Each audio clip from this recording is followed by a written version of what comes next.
Bonjour, bienvenue sur freddymixtattoo.com pour une énième vidéo sur le réglage des machines.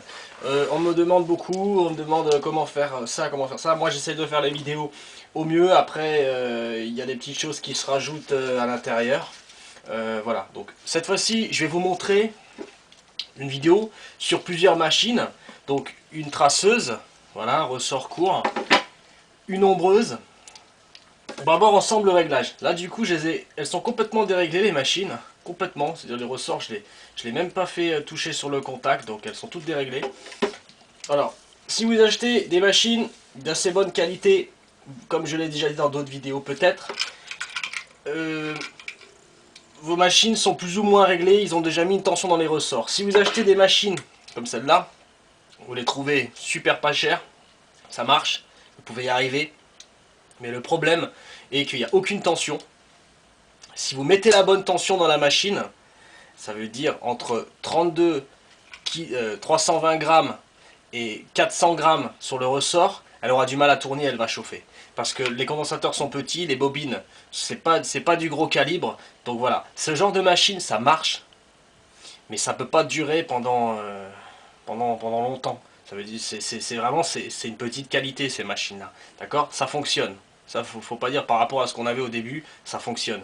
Maintenant, quand vous vous dirigez vers des machines qui ont un niveau un peu plus élaboré, c'est pas non plus des très grosses machines. C'est pas du Mickey Sharp, c'est pas des machines à 300 € au niveau de la carcasse. Ça vaut pas énormément plus cher, mais au moins ça se règle parce que déjà, quand on voit le type de condensateur qui est monté dessus, on voit déjà que ça ressemble à quelque chose, les bobines et les ressorts en fait. Au niveau de la qualité, on sent que c'est... Voilà, on sait tout de suite à quoi on a affaire. Et la plupart du temps, quand on tire sur les ressorts, il y a déjà une force à l'intérieur. Ok.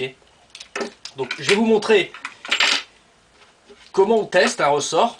Donc on prend une ancienne aiguille, on enlève la pointe, on fait un crochet avec pour pouvoir accrocher le scalp sur sa machine et on contrôle son ressort. On rentre son aiguille tordue à l'intérieur, on la place sur le téton de ma slot, d'accord. On allume son petit scalp, d'accord. On le tare, on le met en kilo et on vient tirer sur son ressort. Donc je vous dis voilà, c'est pas obligatoire que ça soit, parce qu'il y a des gens, si vous voyez sur les sites américains, ils vous donnent, il y en a un il dit 320, l'autre il dit 400, l'autre il dit, c'est voilà. Pour moi c'est entre 32 et 400, après on peut jouer avec le contact spring pour pouvoir élaborer un bon réglage. Voilà. Après il n'y a pas de réglage magique, hein. Alors là on tire et on vient juste toucher. Là j'ai 36-37. Pour moi j'ai pas besoin de toucher parce que en fait si vous avez 36-37 vous pouvez monter à 40, vous pouvez pas redescendre à 32 parce qu'il faudra tordre le ressort dans l'autre sens, alors que la friction des molécules elle sera mauvaise si on tord le ressort dans l'autre sens. Il y aura forcément une casse à un moment ou à un autre. Ça veut dire qu'en fait on a demandé une énergie, on pousse vers le haut et on revient vers le bas, ça va le casser si on redescend à 32. C'est très très bon, 36-38 c'est bon quoi, ça fonctionne. Surtout sur une traceuse en plus. Voilà, et là je vais tester une ombreuse, aussi toute neuve, pas encore testée. Voilà, je viens tard parce qu'il reste bloqué en fait. Et je reviens tirer jusqu'à toucher. Ah, il m'a mis beaucoup là. Hop, 35. Voilà, donc c'est que c'est pas mal. Voilà, si vraiment j'avais envie d'avoir plus de force, ça veut dire que vous pouvez pousser vers le haut, vous allez avoir plus de patates sur votre machine, mais après il va falloir monter l'alimentation aussi. Donc voilà, c'est pour ça qu'il y a beaucoup de gens qui me disent « Mais je mets combien sur mon alimentation ?» Ça dépend du clip cord, ça dépend de plein de paramètres, quoi. Ça dépend de la machine, ça dépend de l'écart d'air entre les bobines, ça dépend de plein de choses. Il n'y a pas de voltage spécifique, quoi. Il y a des machines qui tournent très bien à 7 volts, il y en a d'autres qui tournent à 11-12, quoi. Je ne verrais pas pourquoi ça poserait un problème. Et après, si vous prenez un clip cord, on peut se fabriquer un clip cord de 4 mètres et demi, à mon avis on va monter la tension, hein. Faudra bien ramener l'électricité jusqu'au bout. Donc voilà. Alors, c'est fait, donc je vais remettre mon petit joint sur mon ombreuse, et on va faire le réglage. Alors après avec l'expérience, vous réglerez à l'oreille. Au début, voilà, on branche le clip cord, d'accord. Moi, j'essaie toujours de partir sur 10. Je pars sur 10 volts.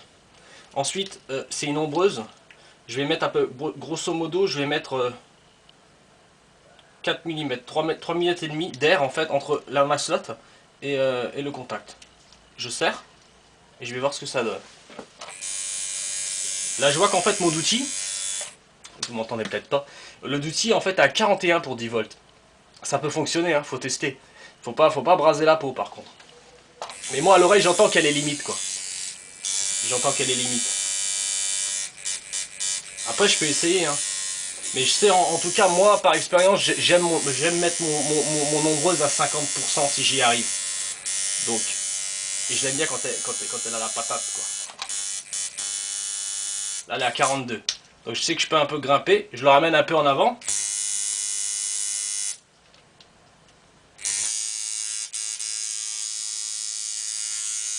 Là je l'aime bien. Je suis à 50 pour 10,5. Je serre mon contact. Et là en fait, je suis en sécurité. Elle s'arrête. D'accord? Elle s'arrête donc je suis en sécurité au niveau de ma bécane. Et là quand je vais frotter la peau, si j'appuie pas comme un dingue, elle est bonne. Après voilà, il y a des gens chacun, il n'y a pas de réglage magique, hein, c'est vous qui voyez, hein. Une fois que vous avez votre bécane, que pour vous elle tourne, qu'elle a un bon son, que la barre elle tape pas trop au niveau de la bobine, parce que maintenant il y a des gens qui vont comme des dingues, hein. Et là elle est dangereuse notre machine. Je monte à 15 volts, j'ai toujours 50% d'outils, 50 dehors, 50 dedans. Mais le problème c'est qu'elle est super forte là, je vous fais un trou là. Là je suis sûr en 5 minutes j'arrive à l'os. Donc voilà. Et là voilà, on descend à 10,5. Elle est nickel.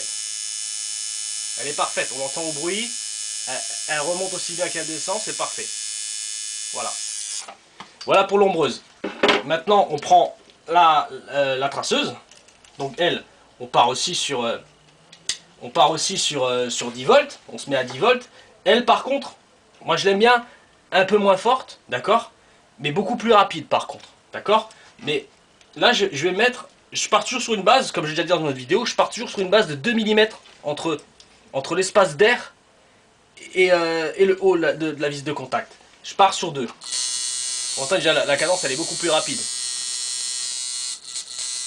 La plupart du temps, quand elle est montée la machine, j'aimais qu'elle tourne à peu près entre 120 et 130 coups par seconde. On peut aller moins vite, ça dépend. Après, c'est nous qui allons agir avec le bras. Là, je vais la monter un petit peu. Et en plus, comme le ressort, il est un peu plus fort. Voilà, là, elle est sympa. Après, faut essayer. Faut essayer sur de la peau de cochon, déjà, dans un premier temps, pour voir ce qu'elle fait comme trait. Et ce qui est pas mal aussi d'essayer, c'est de la prendre sur une orange. Parce que déjà, en plus, vous devez faire un test avec votre bras pour voir si j'appuyais pas trop fort. Et en même temps, vous voyez si votre bécane elle trace quoi. Elle doit faire un trait tout de suite dedans. Hein. Elle fait pas un sentier, elle fait un trait direct, vous essuyez, il est parfait. Vous n'avez pas déformé l'orange et le trait noir il est à l'intérieur. Voilà, c'est pas dégueulasse. Là vous avez un beau son. Après faut voir monter, faut essayer. Voilà, mais dans un premier temps, ma barre elle n'est pas en train de taper sur. Ma barre elle tape pas sur la bobine. Voilà. Sympa. Après voilà, on entend au bruit. Dès que je descends, la fréquence elle change, le son c'est plus le même là. Là on sent que si on le mettait sur la peau, elle va s'arrêter. Voilà, là on est bien là. Et elle s'arrête.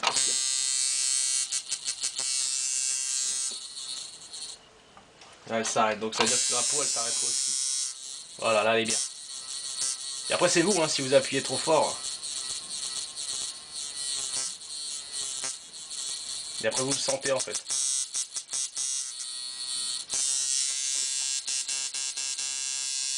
Voilà. Merci à vous sur Fenimix Tattoo.